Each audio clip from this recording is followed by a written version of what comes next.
it is a great pleasure for me to welcome everybody to this first event in our Social Sciences Occasion Lecture Series, which has been running since the 90s now. And by the door, you will see our seasonal flyer, so you will be able to acquaint yourself with the other events that we're going to have. There'll be another one in December, and then we will pick it up and have more events in from February through May. And my name's Nina Rosenstand. I'm a philosophy professor here at Mesa College, and I'm the chair of this series. So very happy to introduce our speaker today. His name is Josef Binter, and he's a lecturer in philosophy here at Mesa College, and we are very fortunate that he has broken his silence a couple of years ago. Having been a Nietzsche expert and studied Nietzsche for years, he is now talking about his research, and that is so exciting for all of us. Joseph is very reticent about his accomplishments, but I did pry out of him that he has a work in progress called, in translation, Dark Thoughts. So he may want to say something about that. So welcome, Josef Binter. Looking forward to it. Thank you, guys. Before I get into this, I thought I might speak a little bit of the genesis of this thing. This started in my teens, so what you're going to see here is something from my teen years in the 60s. I had gotten terribly interested in Nietzsche. I never knew, and I still don't, of a philosopher that you don't have to agree with, that you can enjoy so much reading and learn so much. And during the 60s, it was a rage with Kafka and Camus and all that kind of stuff. It didn't take long for me to piece the two together for some reasons you're going to see. So I approached a professor and asked him if I could do a special study on this. You know, it was a good, nice way to kill 3 units and doing something that I like doing, which is a terrific weakness of mine. I can't help putting my heart into stuff that I like, you know. And so this is a little bit of the result of this, insofar as the study was less broad than I'm going to give you today. I'm going to try to set some context. This is updating this in ways that I avoided in my teens. I actually gave a lecture on this, I don't know if you were there, at San Diego State. It was in 95 or 96. But I've expanded it since, and this is for students, for people interested in Nietzsche, it's nice, but sometimes you guys need an example of what scholarship is like and how much fun it is to do it. When you start noticing things that people who write books haven't noticed, it starts getting kind of gratifying. And when I started convincing my own professors of the fact that I was right about this and these people were wrong, it was part of what enabled me to think that I might have a future in here, So I just wanted to let you know this initially started as a special study.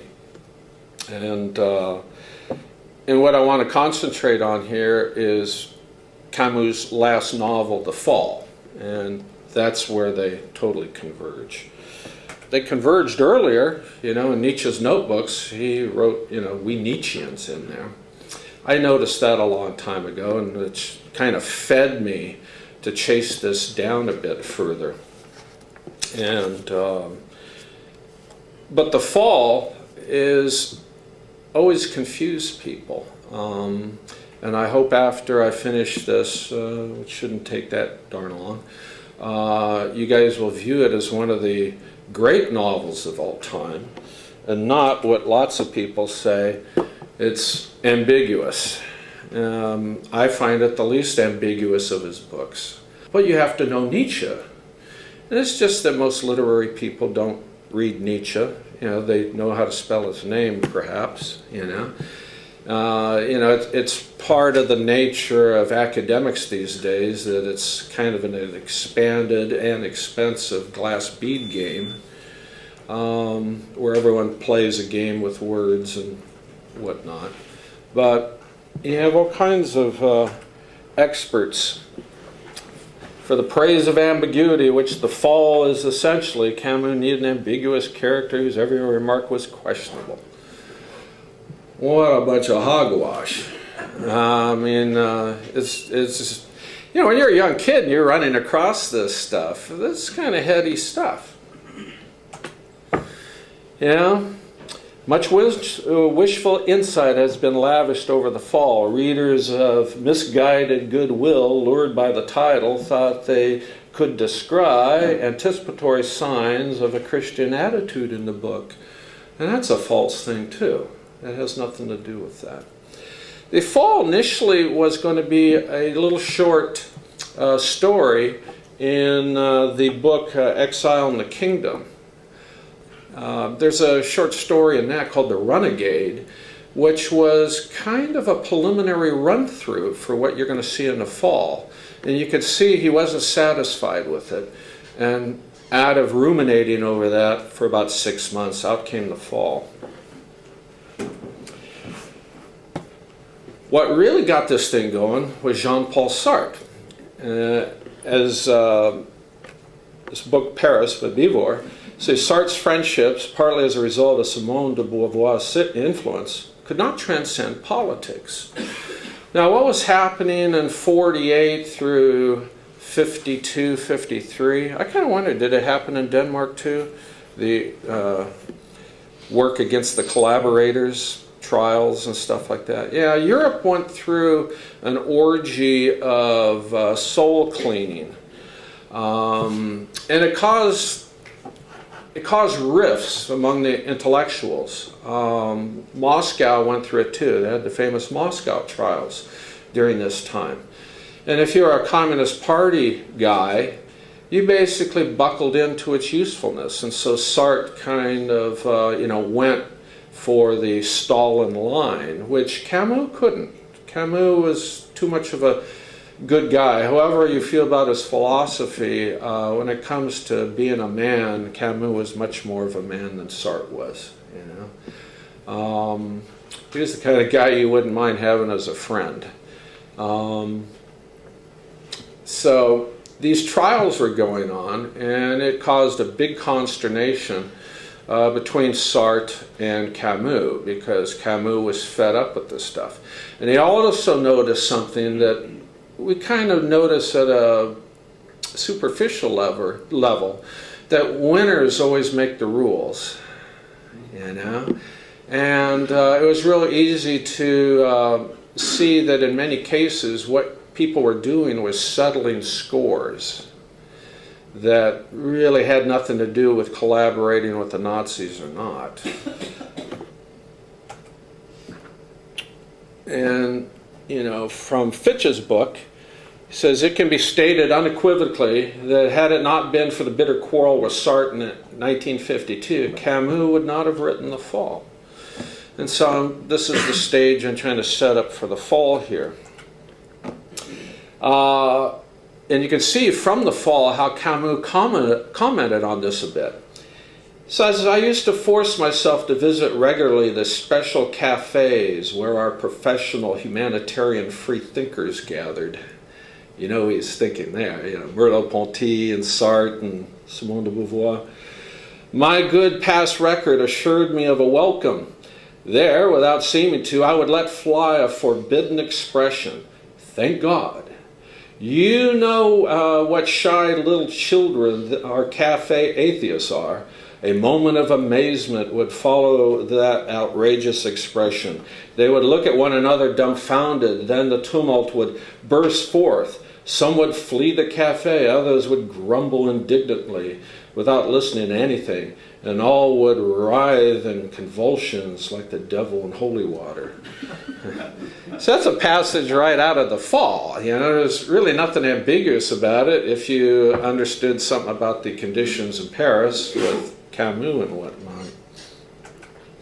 This is another quote from The Fall, but actually a quote from a letter that Sartre had written, or Camus had written for Sartre, right?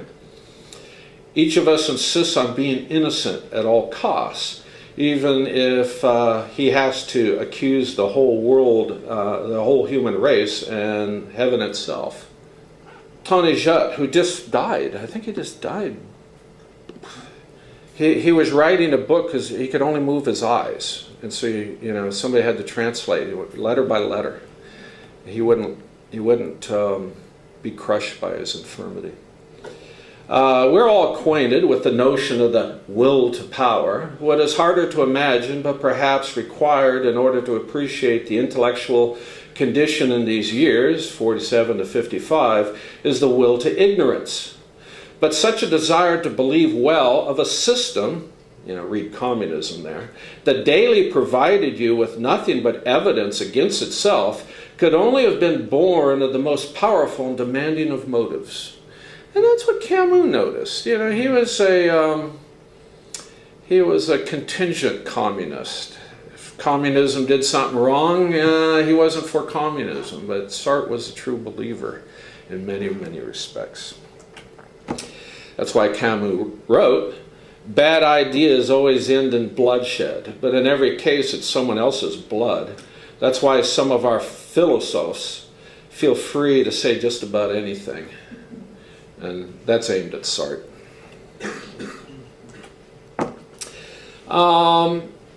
What's really at the heart of The Fall is guilt, but not in the way it's been interpreted up to now. Another concept of guilt inherent in humanity is found in Camus' The Fall. And there's Hazel Barnes, translator of Sartre. My thesis is that even without God or neurosis, guilt feelings are inevitable. Camus couldn't have said the more opposite with more vehemence. This raises the whole issue of is there any connection with the stranger? And I think there's a big connection, which in my written stuff I elaborate on a great deal more.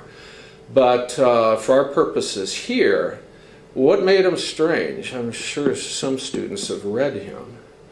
What made him strange? It's right in the first sentence, He couldn't remember when his mother died, and he didn't cry at his mother's funeral. And so they badger him through the whole book because of that. Not because he killed somebody, but because he didn't show what was the customary sense of guilt required by everybody. You find parallels of this when no matter how much they have remorse, you're not going to see the Manson girls get out. We won't let them out because they don't show remorse. But if they show remorse, we don't believe them. So, it's a nice catch-22 there, Each one's worth about 25 years. So you don't admit guilt, you got 25. Now you do admit, and we'll give you another. It's a funny deal. So here's Camus' remarks on the stranger.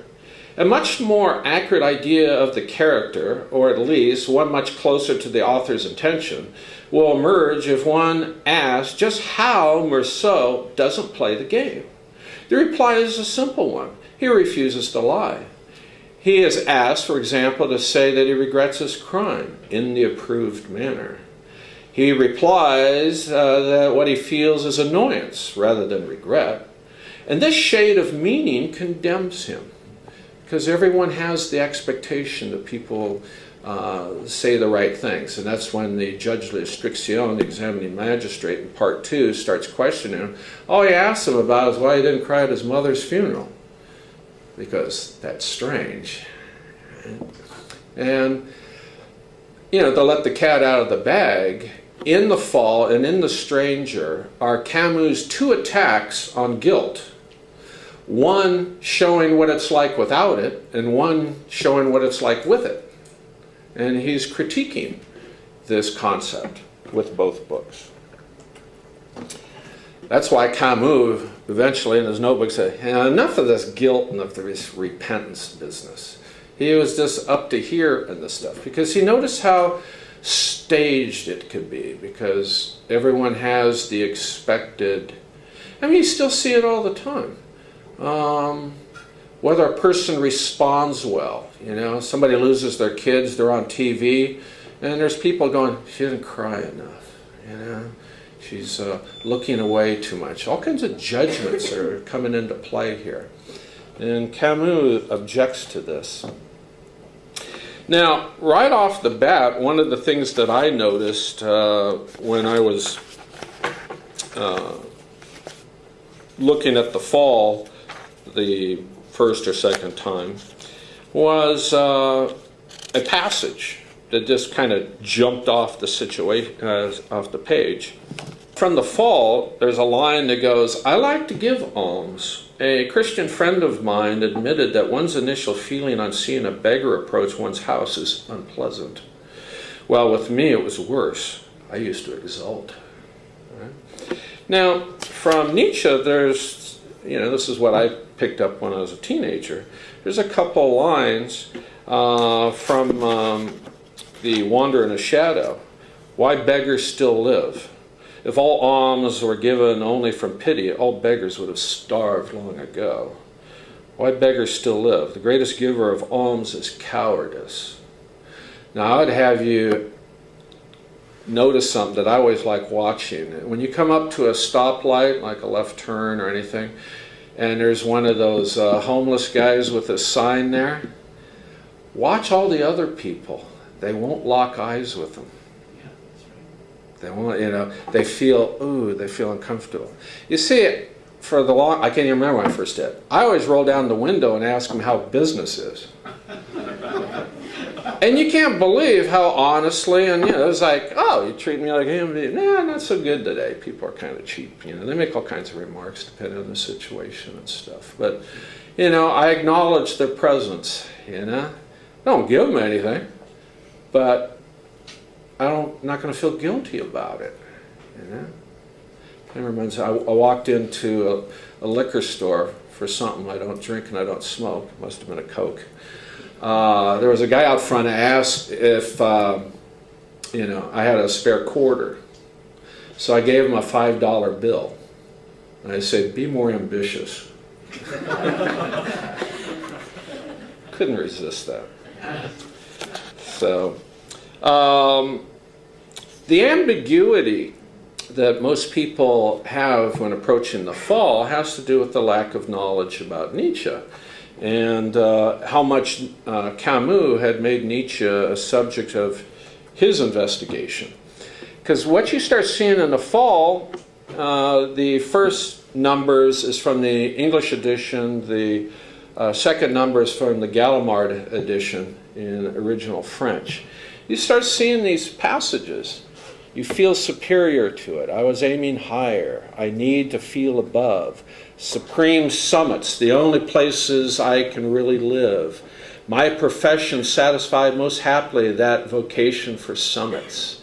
I took pleasure in my own excellence. Living aloft is still the only way of being seen. I dominate the island. I felt rising within me a vast feeling of power. I dominated the island. It's easier to dominate them. Kind of a version of, being a big frog in a small pond. Commanding is breathing. I am well aware that one can't get along without domineering or being served. It was hard for me not to think that with a little time for practice, I would surpass the best. How many people think that if I just tried hard, I'd be as good as Michael Jordan? Yeah, right. Yeah, I can be as smart as my professor. I'm just not going to work at it. I'm going to have mercy on him. Those are funny ideas floating in people's head. Camus is not crazy here. I wanted to dominate all things. I wanted to be the stronger. What does it matter, after all, if by humbling one's mind one succeeds in dominating everyone? I discovered in myself sweet dreams of oppression. Their guilt made me eloquent because I was not its victim. I had to prove my point once and for all and assured my power for a long time. Seeing myself act with others, I couldn't deceive myself as to the truth of my nature. The moment I was loved and my partner forgotten, I shone and I was at the top. It's a matter of dodging judgment. Since it's hard to dodge judgment, tricky to get one's nature simultaneously admired and excused, they all strive to be rich. Why? Did you ever ask yourself? For power, of course. Then I realized, as a result of delving in my memory, that modesty helped me to shine, humility to conquer, and virtue to oppress. You know that even very intelligent people glory in being able to empty one bottle more than the next man. Right? It's the search for power in any form. Right? In this way I dominate. I have superiority in that I know it, and that gives me the right to speak. I could dominate again. Now, here's a passage from the Renegade. This shows you how he was working on the same line of thought, but he didn't have the voice yet for it.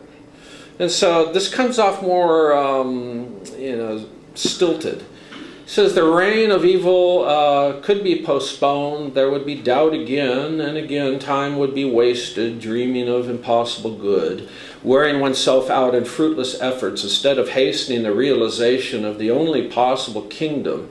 And I looked at the sword threatening me. O sole power to rule over the world, O power, and the city gradually emptied of its sounds. The door finally opened. I remained alone, burned and bitter with a fetish, and I swore to him to save my new faith, my true masters, my despotic God, to betray well, whatever it might cost me. Now my point is, when you read the Renegade, it's not a very satisfying story, because in my way of putting it now, he had just begun to see the significance of Nietzsche's will to power, and he was playing with it. I'm not sure. I think there's an event that probably happened that just crystallized this new kind of voice that he had. Now, Camus had a problem. What he's trying to do is expose people who are like this. Now, people who are like this are not given to confessions. They are not given to explain their motives, because they want to keep their motives hidden so that it's easier to achieve their goals. So what Camus did, my way of trying to put this thing, he took a character with the kind of guilt he has in mind, and he wants this guy to expose how it's his will to power that's motivating all of this. Well, in any normal story, you wouldn't get anyone to say this. Well, what Clemence, the main character of The Fall, the only character, is just a monologue. He just talks from end to end. It's as though Camus put Clemence on a table and filled him with sodium pentothal, and then did a psychological vivisection of him. You know, vivisection is cutting something open while it's alive, right? Because he wanted to expose its given. So the truth serum is kind of making him say these things. Because anyone who said these things to characters, you know, that I want to dominate you and everything, it wouldn't succeed. But he's kind of showing what his, if we'd say conscience, if he had any, what his conscience would be saying to him, explaining his actions to himself. Right? And so this is not a character that Camus admires. He's actually thinking this is how Sartre thinks, if you could get him with some sodium pentothal underneath. They're looking for power. Which raises, well, I figured I had to say something about it, because maybe a lot of you, especially the students, don't know anything about Nietzsche's will to power. And the problem begins with its initial introduction in Zarathustra. because as put forth there, you could make a case for a metaphysical foundation for this thing that he's trying to lay. And I want to shy away from that. I don't think that, there's a few signs of that, where he says, the world is will to power and nothing besides. Well, that causes all kinds of philosophical problems. This passage, together with a few others, raises a multitude of problems because they suggest a much broader application of his conception of will to power. One problem it raises is the issue whether the conception itself, the will to power, is not prompted by itself. Nietzsche never adequately addressed this issue, nor need he have to, because the overwhelming preponderance of the evidence he cites in support of his concept sustain a psychological hypothesis, not a metaphysical one. For our purposes, though, the strength of his psychological induction is the telling factor. In many walks of life and fields of discipline, the will to power is acknowledged, even if it is not outright mentioned. Even psychological neophytes, such as teenagers, have a profound sense for the actual source of peer behaviors. Ego trips, hypersensitivity to possible disrespect, dissing, graphic displays of faunting, scene stealing, street posturing.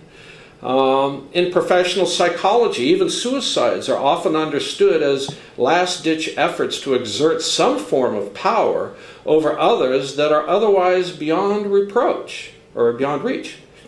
A historical survey of such gestures of power was cataloged by Alvarez as a savage god. Yeah. Each of you guys can get an A on a paper if you took that book and made it a topic of a paper. Because if you took all his claims, all the evidence he shows undermines his claims. He thinks suicide's terrible, and he gives about 8,000 examples of famous and great ones. Yeah. And how about day before yesterday in Seal Beach? Right? There's the will to power. He felt like he was losing. What better way to punctuate, a resurgence of power over somebody than gunfire? So, I have my supposition here. Why would he take out the other people and not just his wife? I think he might have been old enough to understand something about women. Women share secrets with one another like crazy. Guys never did. A guy never tells another guy he had a homosexual dream last night. Yeah, that's right. This doesn't come up in conversations in high school, But women share everything. They do. Well, an awful lot. They confide in one another.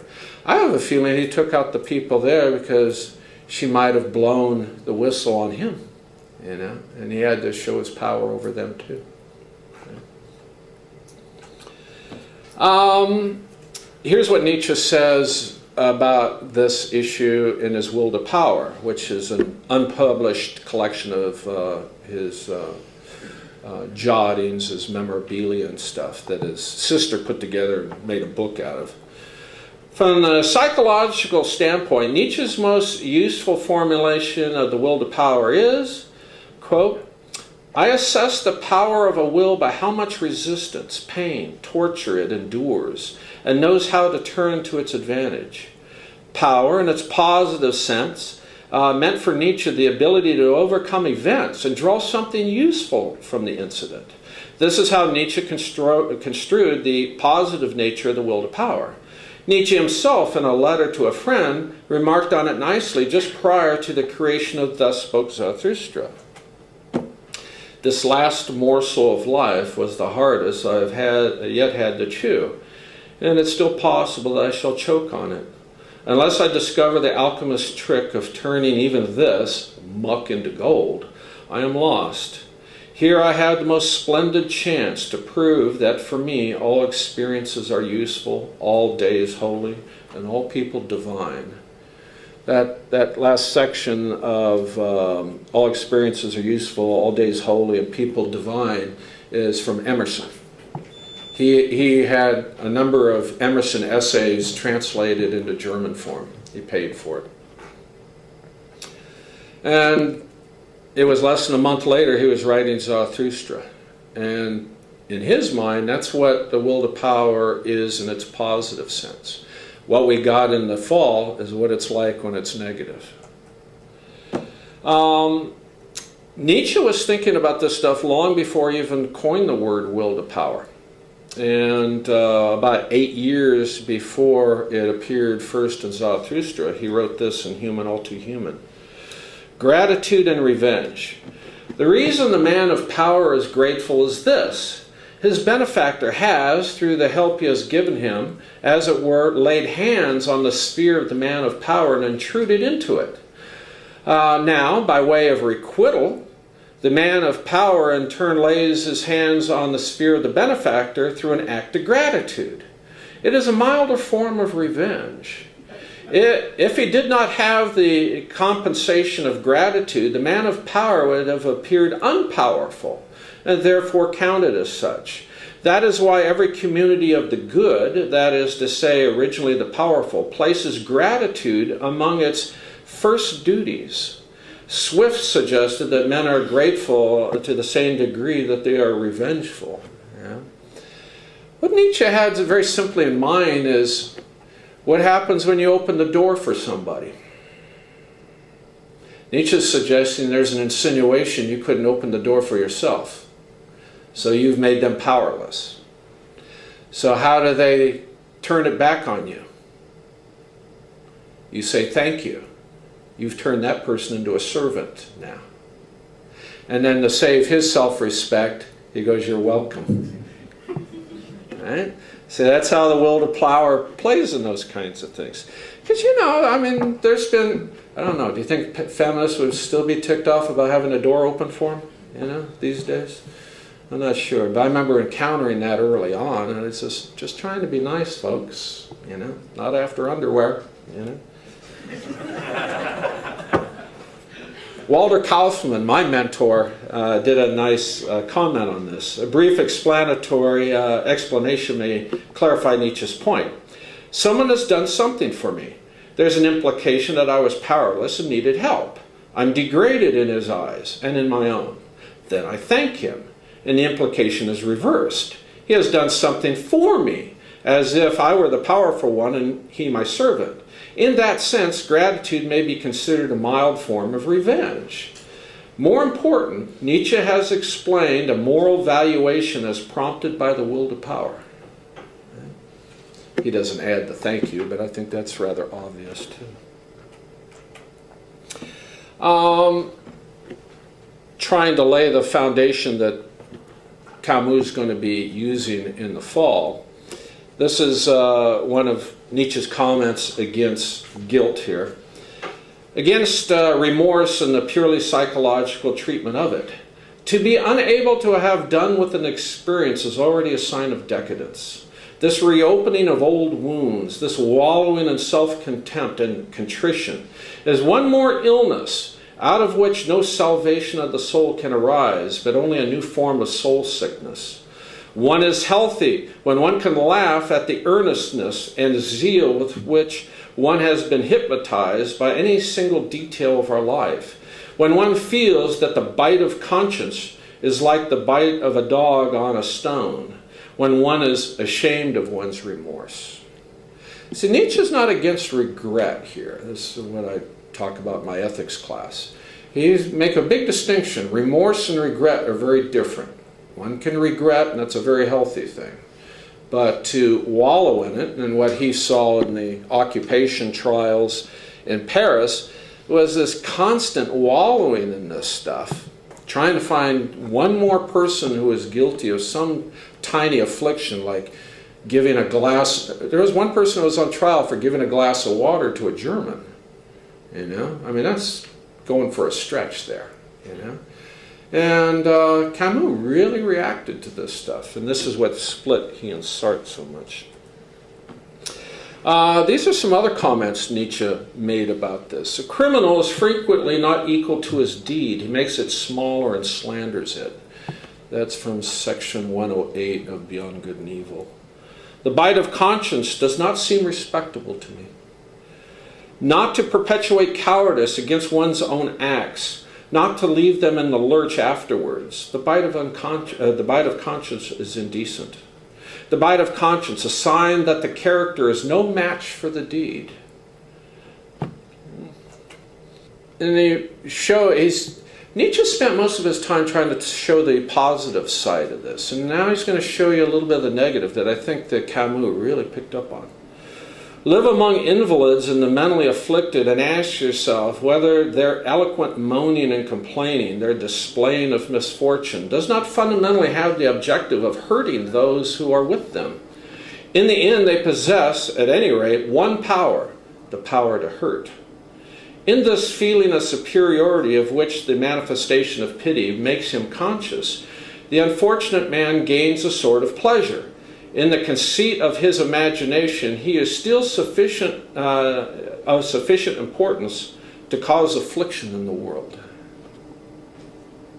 This is the event that caused Clemence to get his guilt. Simple incident, whatnot. Suddenly, far off at sea, I perceived a black speck in the steel-gray ocean. I turned away at once, and my heart began to beat wildly. When I forced myself to look, the black speck had disappeared. I was on the point of shouting, of stupidly calling help. When I saw it again, it was one of those bits of refuge that ships leave behind them. Yet I had not been able to endure watching it, for I had thought once of a drowning person. He had seen somebody drown before. I then realized, calmly as you resign yourself to an idea, the truth of which you have long known, before had never ceased, carried by the river to the water, the channel, to travel throughout the world across the limitless expanse of ocean, and that it had waited for me until the day I had encountered it. I realized likewise that it would continue to await me on seas, rivers, everywhere. In short, where lies the bitter waters of my baptism. I realized definitively that I was not cured, that I was still cornered, and that I had to make shift with it. I had to submit and admit my guilt. God is not needed to create guilt or punish. Our fellow men suffice, aided by ourselves. Every man testifies to the crime of all the others. That is my faith and my hope. Hence I had to find another means of extending judgment to everybody in order to make it weigh less heavily on my shoulders. I found the means. And one of my favorite lines in here. When one has no character, one has to apply a method. And that's what he does. He's going to use a methodology. Basically, he goes to a bar, and the whole novel is just him talking to somebody who never says anything. And he's spilling his guts, but he's maneuvering the guy. He's talking about how guilty he is and whatnot. And I wanted to expose how this method works. I just kind of shows you back to Nietzsche here. I love to help blind people across the street. From as far away as I could see a cane hesitating on the edge of a sidewalk. I would rush forward, sometimes only seconds ahead of another charitable hand already outstretched, snatch the blind person from any solicitude but mine, and lead him gently but firmly along the crosswalk across among the traffic obstacles toward the refuge of the other sidewalk, where we could separate with mutual emotion. In the same way, I always enjoyed giving directions in the street, obliging with a slight, lending a hand to heavy pushcarts, pushing a stranded car, buying a paper from Salvation Army lass, or flowers from the old peddler, though I knew she stole them from the Montparnasse cemetery, where Simone de Beauvoir and Sartre are buried right now. I also liked, and this is harder to say, I like to give alms. If very Christian friend of mine admitted that one's initial feeling on seeing a beggar approach one's house is unpleasant. Well, with me it was worse. I used to exult. Let us speak rather of my courtesy. It was famous and unquestionable. Indeed, good manners provided me with great delights.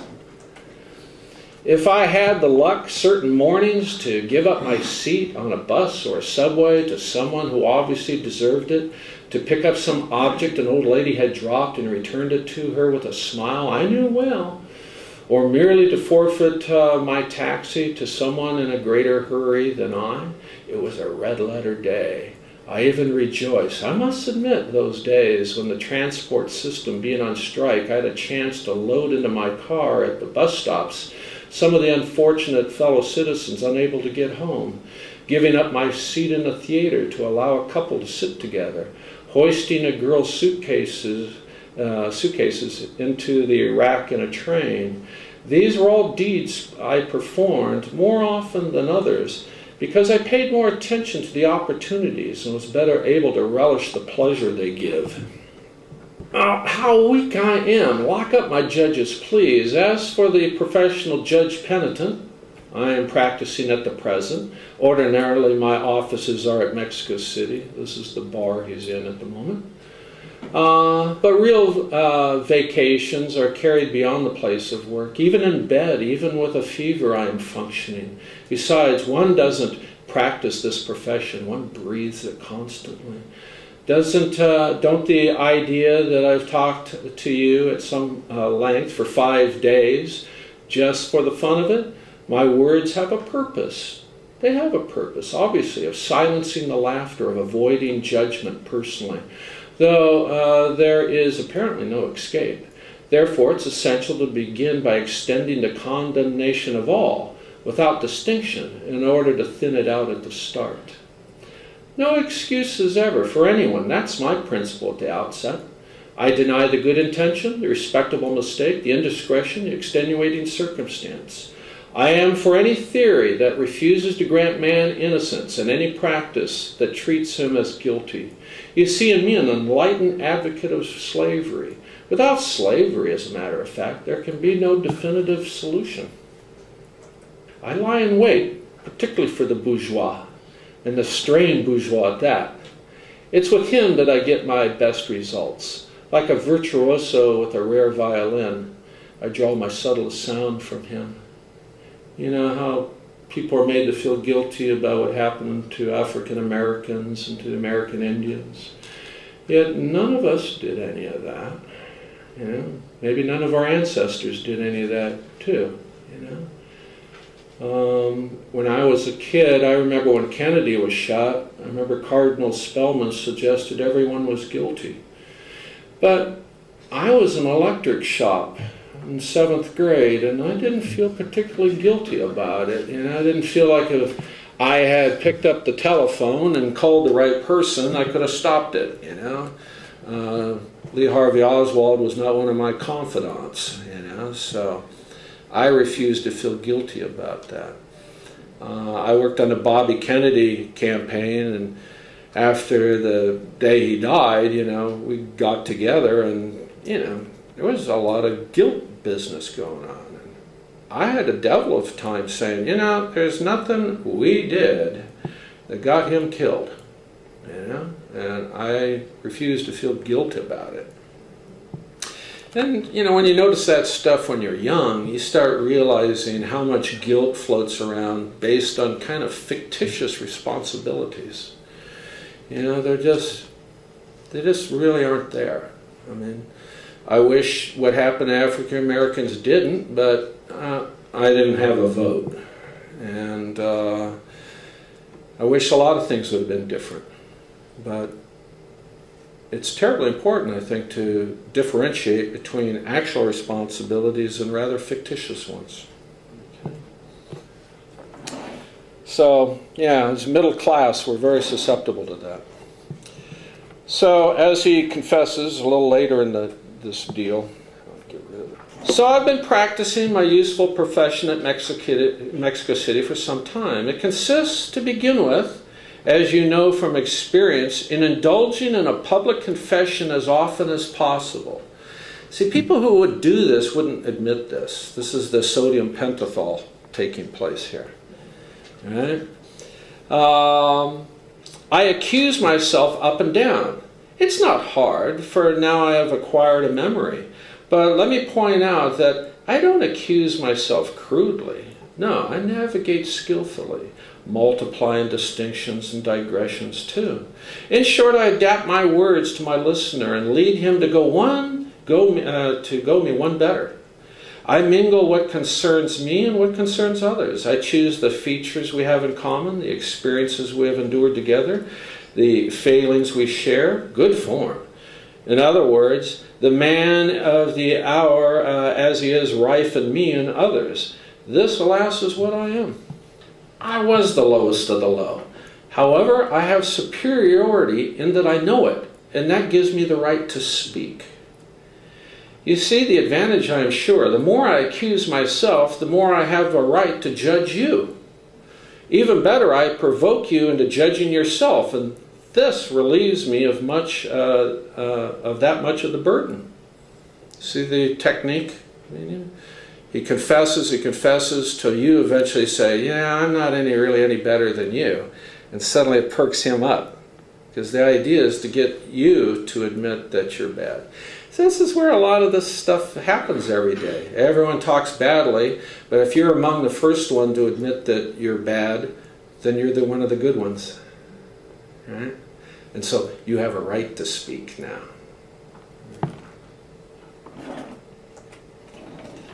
As the Bible says, this is Nietzsche, Luke 18:14 corrected. He that humbleth himself wants to be exalted.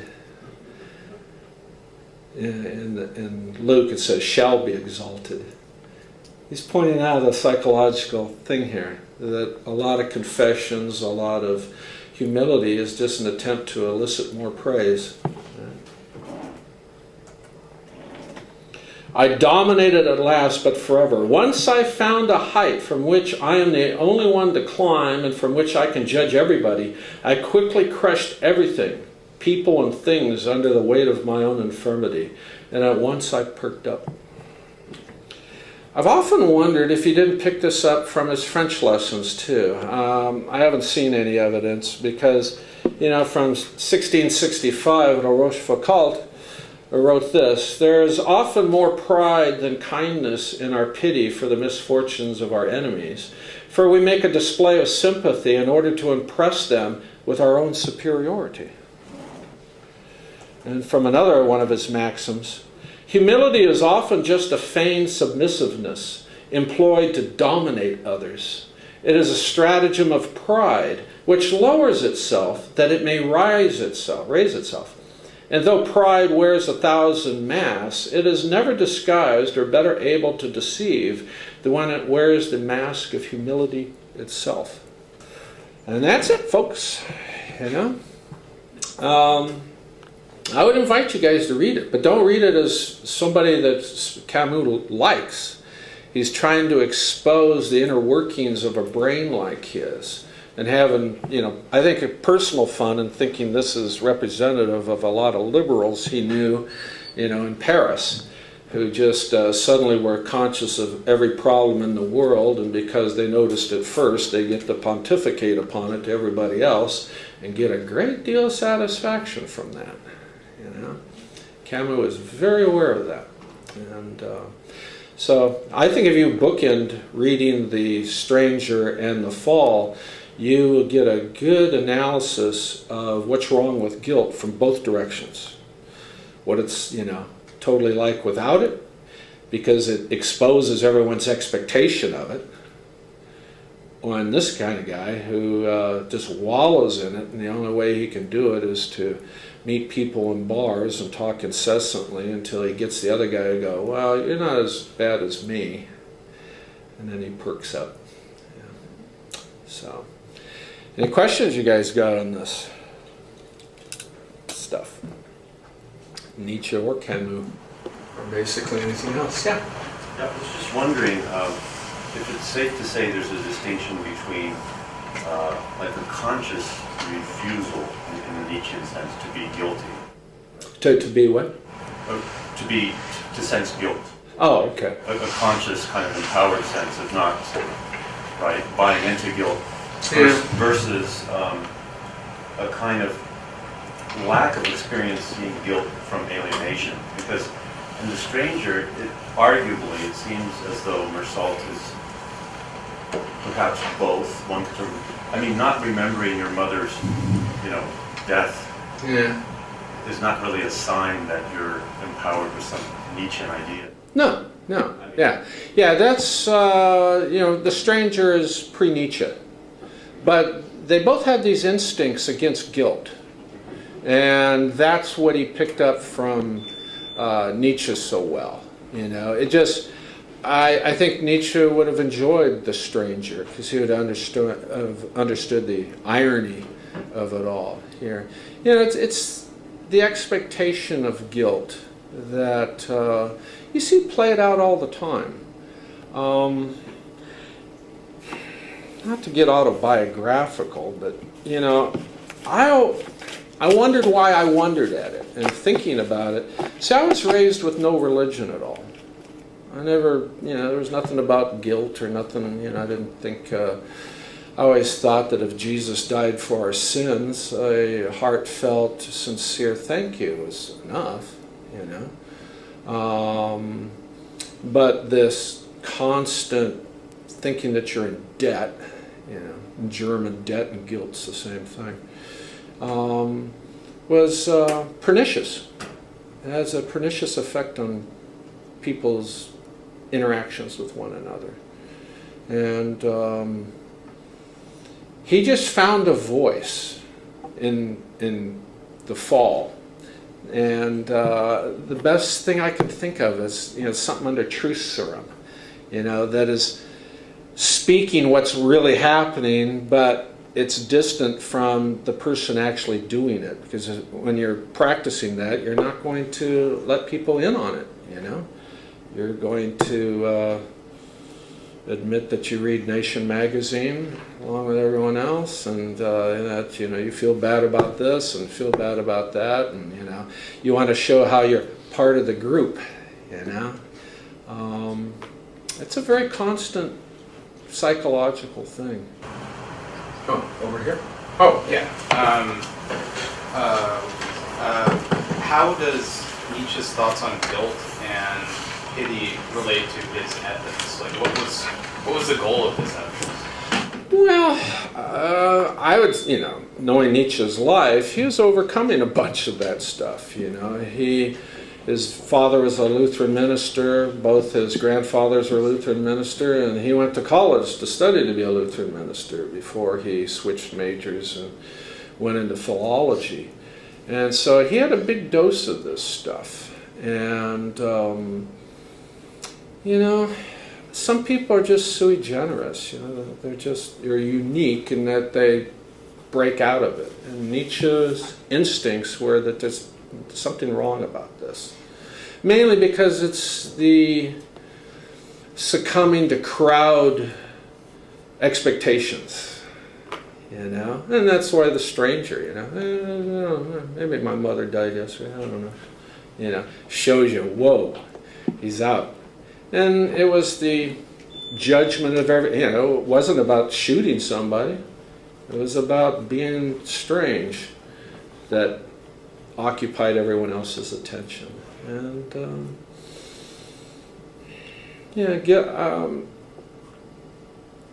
I think both of them. I had to think about this because it wasn't part of my experience. So many people, in the West, have grown up with Christian ideas from the earliest youth. And seeing those things objectively are not easy when they begin at such an early age that you almost take them for part of the woodwork. For me, it was first time I ever went to church. I was 6 years old. I went into a Catholic church and blew out all the candles. An act of God, That was God's way. Send that kid in and tell him no, So I was sent in and I blew out the candles. It was on Ballard Street in El Cajon, if you know the Catholic place there.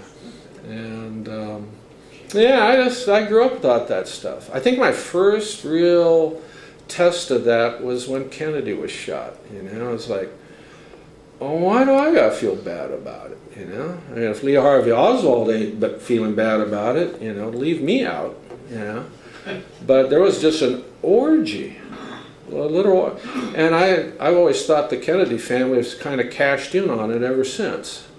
Like we're all in debt to them, so we owe them something. You know, hey, if you go for the office of president, you know, there's crosshairs come with it. You know, but I don't think many people were guilty. I don't even think the FBI or Secret Service should be guilty. But guilt is just past directed. It's not future oriented. And this is where I regret my substitute for this is forward oriented. One could admit that one has been mistaken and all that, and I'll tell you, I've learned from it. And because of that, somebody else is not going to get hurt. Sorry it was you, you know, but don't wallow in it. You know, instead of wallowing, plan. Instead of guilt, have regret. You know, there's forward and past oriented views, and you could see in Nietzsche's letter where he was taking this as an opportunity of seeing that he could find the good out of it. It was when he and his friends broke up, Lou Salome, who later became best friends with Freud, and Paul Ray, a quasi-philosopher. And they broke up, and it hurt him bad. And it was the creation of Zarathustra that made him get something good out of it. He didn't know it was coming, but it did. And I think lots of people deal with things like this. You have to find ways of mitigating these severe, nasty ideas, you know. Freud had it down. You feel really rotten towards somebody, you want to kill him, write out the nastiest letter you can. Put every accusation you can imagine in it. And fold it up, put it in an envelope, and put it in your drawer. It's amazing how much better you'll feel. Just get it off your chest, you know. Get it in a piece of paper, like a waste paper. But you got to get it out of you. And there's constructive ways of doing that. And there's ways of taking AK-47s to hair salons to get rid of it too, you know. But I think what it really boils down to is you have to create a habit. Habits are things you practice. They're not, you know, techniques or abilities you're born with. But once you practice good habits, you get good at them. Just like students practice bad habits, they get good at those too, you know. And I think you can use bad incidents and feeling bad about it and all for positive ways. Any other thoughts? Yeah. So then to kind of follow on that idea, so in the fall, Camus has the character speak of being a judge. And that's Yeah. So can What he's doing is he's putting words in his mouth the guy would never say publicly. Indeed. That he is being a judge. So then can we say then to go with your guilt regret divide, that in the one sense that you have the judge or the legal system in the sense of punishment, and in another sense in the sense of rehabilitation. Right. So regret going. Yeah, I think the distinction is not often made. We could put lots of people in jail without justice. In the same way that nobody talks about putting pit bulls into cages and calling that justice. Some people are just dangerous. Some things are just dangerous, and you put them away just to protect everyone else. And you don't need guilt for that, and you don't need justice. See, the way I've put it in my classes talking about existentialism, and this is the connection with existentialism here. Camus went to great lengths to say he's not an existentialist. And I know what he was talking about, but he is. Once you realize that existentialism has been a notion that's been understood even by cavemen for 50,000 years. In other words, when the saber-toothed tiger came around, do you think everyone had a good notion of who you could count on and who you couldn't? Yeah. Yeah, it's just me. It's me and Bob, and there's always the guy who goes, "My leg's killing me," you know. Yeah, and let me guess, you want to eat what we're going to catch when we get back too, right? Yeah, that was. I think that is a very existential thing. Existentialism, I call it small e, is the idea. I call this the existential insight, that it's only under pressure that you actually see the character of people. You know, that's why you don't see the character of people at Disneyland. I bet you Ted Bundy was a great date at Disneyland. You know, it was just being alone with a woman that, you know, you saw his character. You know, so if you double dated with him, it was probably a good date. You know, but some people, you know, you don't know what their temptations are, right? And you have to put them on the spot. I think that's why most existential literature, I can't think of an exception, is never humorous. You know, it's very dire. The way I put it in my classes, the most existential book ever written is the Bible. I mean, how anyone could read that for comfort is beyond belief. I mean, every page of the Old Testament is, you know, people are dying. It's people at the extremes. You know, this is sad stuff. And it's a chronicle of the guys who, you know, met the situation and people who didn't do so well, you know. The Davids versus the Joshuas. You know, Joshua killed literally countless numbers of women and children, and I don't think he was a paragon to, you know, emulate in any way.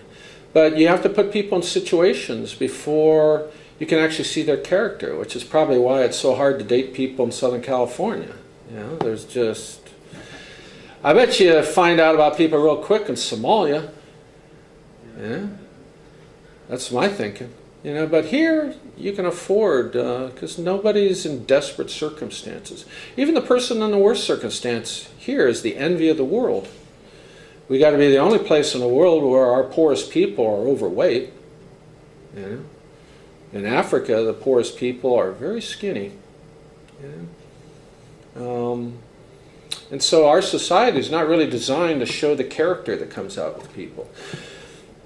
You know, probably the most common, I get it from my students all the time, is when you go in the service and there's guys who react well to military situations and conditions, and some guys don't, you know.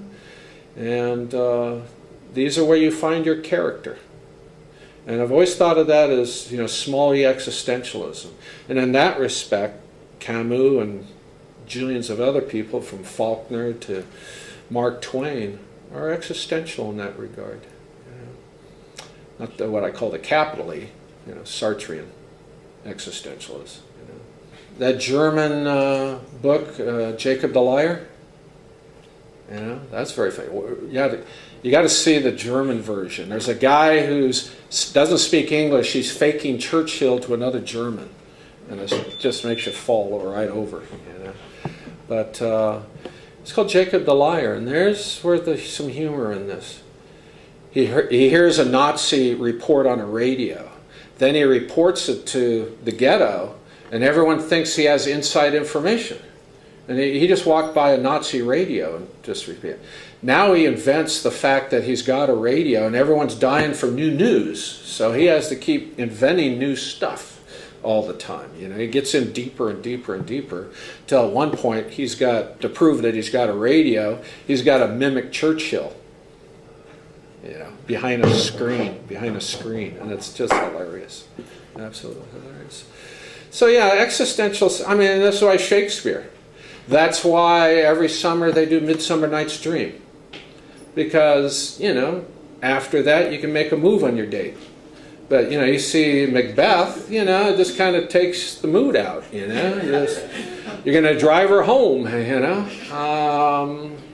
And that's why they don't do tragedies very often over there, because it's not uplifting in that way. That's why I think they go like 15 years between times they do Lear. And I could go see Lear 5 times a year, you know. But, yeah. Americans like a good story. You know, we're melodramatists. We want a good, no matter how bad it gets, as long as there's a good ending, then we're all for it. You know, so, yeah. We like to be humored. Question? Yeah, you mentioned when it comes to doing rather than thinking, Camus is conscious of this will to power, but to what extent does he have to play into those social conventions or expectations to be accepted?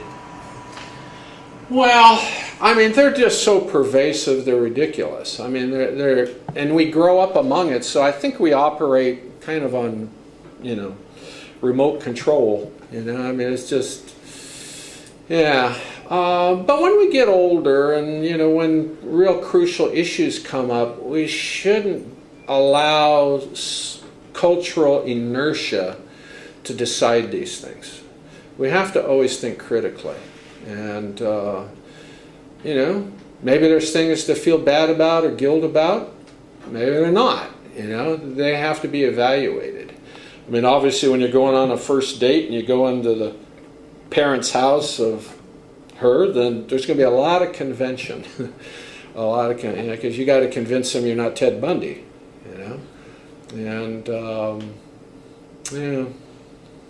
So we're not going to have a life of unadulterated authenticity, There's going to be a lot of convention, and some of it can be fun, especially if you're doing it, and with a twinkle in your eye, they know you're doing it because of convention, and in that way you're unconventional. So I think clever people can have a little fun with it, but. The conventions of society are omnipresent and very difficult to fight without making you a stranger. You can make a list. I think you could come up with 100 things that would make you a stranger almost instantly in almost any situation. So Camus, he was attacking and trying to show the method by which people trying to get other people to feel guilty about things, why it works. And so he had this method that he wished to expose. And having been a former flaming liberal, I see how it worked. After Robert Kennedy got shot, it kind of clipped my wings a little bit. I became much more of a realist after that. That's why genuine people don't run for office. It's dangerous. Probably will get you shot. So, my point is, I think it's a psychological hypothesis. It doesn't mean every time a guy says or does something with a girl that it's calculating. But the point is people blithely think that humble people are admirable. And he's trying to show you that some humble people are admirable. But some kinds of humility is not humility at all. This is a guise. And you got to remember, Nietzsche's writing this before Freud. And so the realization that there's an actual unconscious out there that is at work and basically kind of unreachable and full of self-serving defenses. Nietzsche's a pioneer in that. That's why in Ellenberger's book, The Origin of the Unconscious, Nietzsche has 54 pages in there, because he's so significant to opening the eye. Freud thought that nobody before and nobody since will have known himself as well as Nietzsche knew himself. That's great praise from Freud, and Freud's not natural for giving praise out. And so Nietzsche in this regard, he's what opened up school for me when I was a teenager, because it's like Nietzsche's like a train station with there's 10,000 directions you can go, And so I just would go down this one and this one and this one. And Camus was one of my first ones. And so I've always been very indebted to him for that. And I think the psychology is terribly important to pay attention to. Yeah. I think Nietzsche was at peace with the idea that, some people were just constitutionally incapable of, being honest with themselves or discovering, Yeah. you know, what their true motives were. Like he said that some people were just suited to slave morality. Right. Do you tend to think that that's kind of the same? You know, this is some of the stuff I've been working on. The book I just finished is about evolutionary psychology. I've wondered if it's not in the genes in some way, you know? Gene work is very new. I think, 100 years from now, people will say about the things we say about genetics and kind of laugh because we are just neophytes in it right now. I think they've found out that 98 or 99% of the guys on death row have the same sequence of genes. There's a new book on that called Incognito, about the unconscious, and he's the guy that brought that up. And so I think there's where this field's going. And notice how humanizing it is. If these guys have certain sequences of genes that lead to these, rotten behaviors, shouldn't we have a little sympathy for these people? Not kill them? Right? My fiance has this thing about pit bulls, and I go, it's not their fault. But that still doesn't mean they shouldn't be in a cage. Right? Right? It's a distinction there. We have to protect our kids from some of these people. It was a revelation to me when I had 4 kids. When my kids were pretty young, it's early 30s, and kids all take a bath at the same time, and they only get out when all the water's on the floor. And so it was that event. They'll come out like a bunch of jaybirds, and they go running down the hall, and I'm looking at them, and the thought hit me. I go, child molesters really look weirdly at kids, because I was like, they're not sexy. I didn't have the temptation to call my wife, hey, Sue, come up here quick, the temptation's killing me, And that's when I realized that some people have certain kinds of temptations that others don't have to wrestle with at all, And so it's not so much that you're a good person, you just don't think about that stuff. I think there's a whole class of people who don't think of stealing, who don't think of murdering somebody. Although David Buss, I guess, found out, I think it's 92% have murderous thoughts.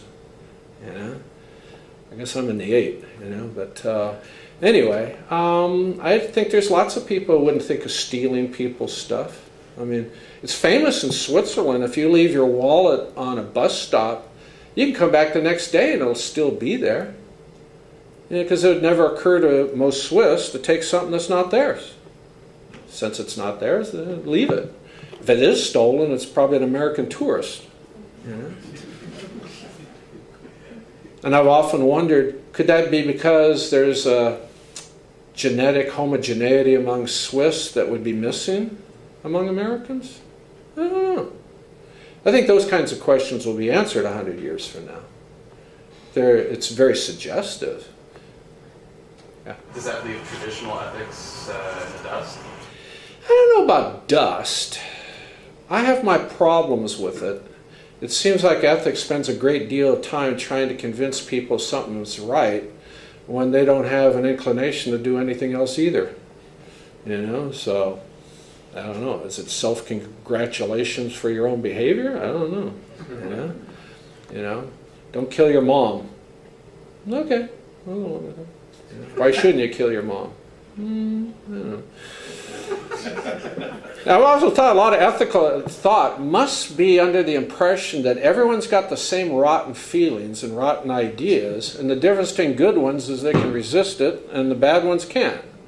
And I just thought, no. Everyone knows empirically that's not the case. There's just some people that are just absolutely harmless people. Really good people. Get the shirt off your back and never expect a damn thing. Then you got some on the other end. Human motivations. I think we just scratched the surface. That's why I wrote my deal. Because I don't think there can be ever a phenomenology of consciousness or unconsciousness. You know, or consciousness too, because you're only going to be studying the effects. You're not going to be able to put it on the table and look at it. And I kind of took that as my method of approaching the subject, that we can only talk about its events, and if you throw enough darts, you get an outline. Like a knife thrower at a fair, the more darts you throw, the more the outline gets more precise. You know? And there you see, that's why I use the word conatus, actually going back a ways for that one, you know. Could be the id, you know, all these things. That there's something inexplicable in the human soul, you know, that just kind of pops out depending on the circumstances and the events that prompt it and stuff like that, you know. At the beginning of a movie, some situation happens, and right from the get-go, you see guys who respond to it well, take advantage of the situation, are terrible, you know, which we don't know this in advance, and which suggests that we're sitting on a cauldron right now, because American society makes life so damn easy that nobody's really tested, you know. But every now and then, you hear those shootings, somebody's writing back an answer, you know? And the fact that those answers keep coming back the same way suggests something's at work. You know? And the will to power is not a bad psychological hypothesis to work with, you know? Because these people are trying to get power over somebody that they felt belittled by. You know, it's not incidental, the day before they were in court, you know, and he was losing. Well, yeah, there he goes. Why do guys kill their kids? I think they're killing the wife's genes. Yeah, making sure she doesn't go on at his cost. Yeah, there's a lot of psychology involved. I really think that's a growth field, and I love it. Yeah. So, yeah.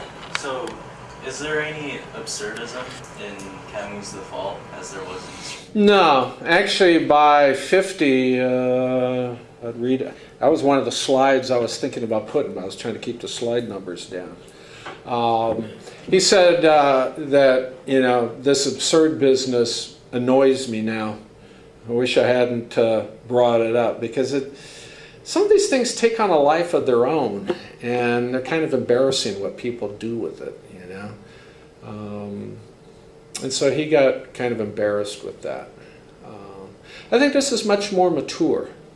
The next book, you know, when he was killed on January 4th, 1960, he had his new manuscript in, you know, The First Man. Well, anyone knows anything about Nietzsche, you know, he's got the last man, first man. I mean, you know, he was thinking about Nietzsche again. And in his briefcase, he had one other book, Nietzsche's Gay Science. Yeah, was in there. And, yeah, he was working on that stuff. And, you know, where he would have evolved to, who knows? You know, I think his philosophy is pretty squishy. You know, I don't get a lot of, you know, satisfaction going that. But I think he was a genius when it comes to these novels, because I think his novels will last a lot longer than Sartre's novels. You know, maybe for some of the wrong reasons. Hopefully I'm going to rehabilitate The Fall a little bit, so that people could see that that's no hero. He's trying to expose people who think like that. And I think he did a genius thing with that kind of self-revelatory truth serum kind of approach, you know. That's why people didn't notice it before. Any last things? Yeah. What's your book called? Pensée Noire, which means dark thoughts. It's reflections, capriccios, and vivisections of the human melee. You know? Because I think of us as we're kind of in low-grade war all the time. You know, that's why the melee, when it finally hit me, I said, "There's a good one." You know, it's not a war. It's not a war. It's just there's a constant hubbub going on, and I think we would be nuts not to notice it.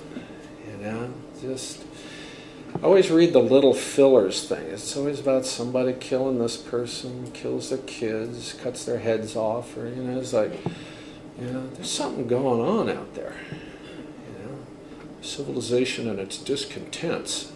You know, so I was trying to expose a little bit of that. You know, how consciousness makes excuses for itself. If you know anything about left brain, right brain stuff, you know, they did the analysis of, for some people's treatment of epilepsy, they have to split the brain. Absolutely split it. And you get a remarkable effect, depending on what eye you cover up so that it affects one brain or the other. You can tell a person, you know, hand somebody a Coke, and when you cover up the other eye, you ask them, "Why do you have a Coke?" And they'll make up a reason. They'll just say, "Because I felt like a Coke." When they don't remember, they were told to hand a Coke. So it shows you how the two sides of the brains work. One's very kind of rational, and the other has a lot of subterfuge. You know, I mean, you know, when caught by your mom doing something, you're running through your list of excuses. You know, we know how to cover ourselves well, and the fact that that happens so often can't be incidental. I mean, notice how somebody can tell us something that we know is not true. It could be just a story, but you appreciate it because you're putting your own flavor into it to change its meaning for your own personal satisfactions, you know. Kind of like kids, you know, you go through the Tropic of Cancer looking all, you know, for the best lines in there, you know. Yeah, remember doing that stuff. It's hilarious. Yeah, stuff we do, but yeah, it's hard to admit to mom, "Yeah, I'm reading Tropic of Cancer," you know. But no, just reading a book, you know. So, I mean, we got a whole catalog of excuses that we can access at a split second to cover almost any behavior, you know. And that's what makes us humans. It makes us kind of inscrutable to one another. Why people, I mean, you can live next door to somebody for 20 years and suddenly, you know, you find out they've been eating their children. And you kind of go, "Geez, he was such a nice guy. He washed his car and stuff." Well, people who eat their children have an annoying habit of knowing what you expect to see. And so, hey, Philip Garrido gets away with it for so long, right? Because he knows what to do. And it's like they're minor geniuses in manipulating certain kinds of people, especially if they're parole agents, you know, because they know what parole agents want to see. You make sure they see that, and their suspicion goes down. And that's why the parole agents, where'd they go? 3 or 4 times a year to his house and never found those girls. You know, it's like top flight police work.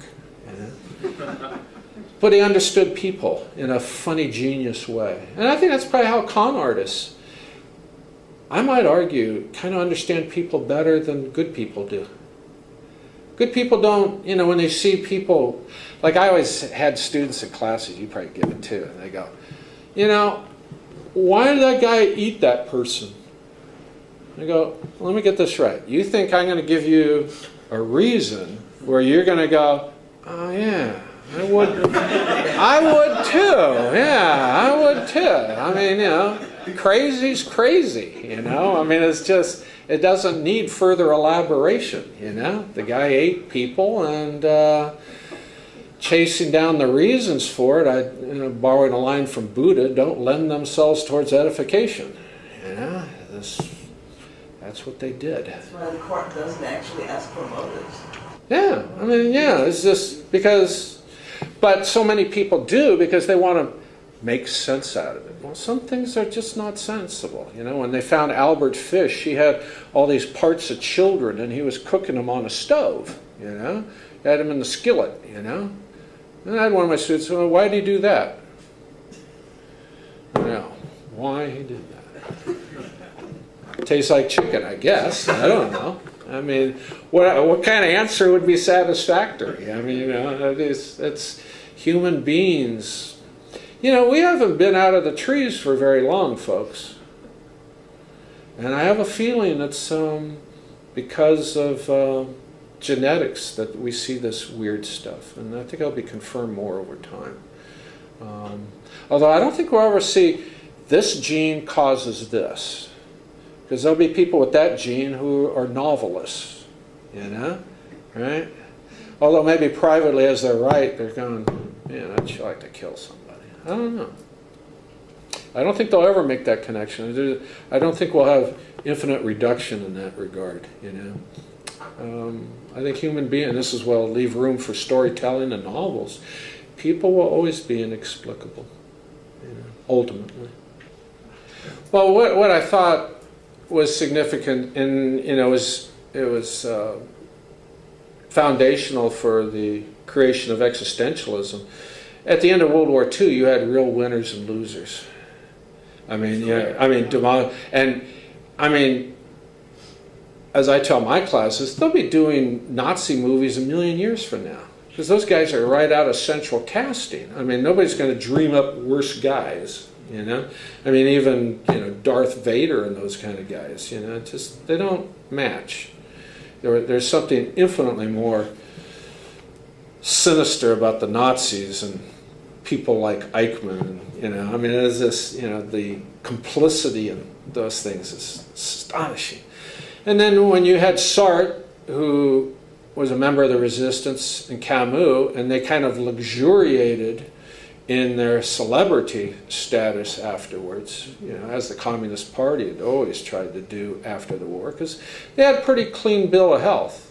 You know, they didn't collaborate, you know, whereas the collaborators were usually Christian, you know.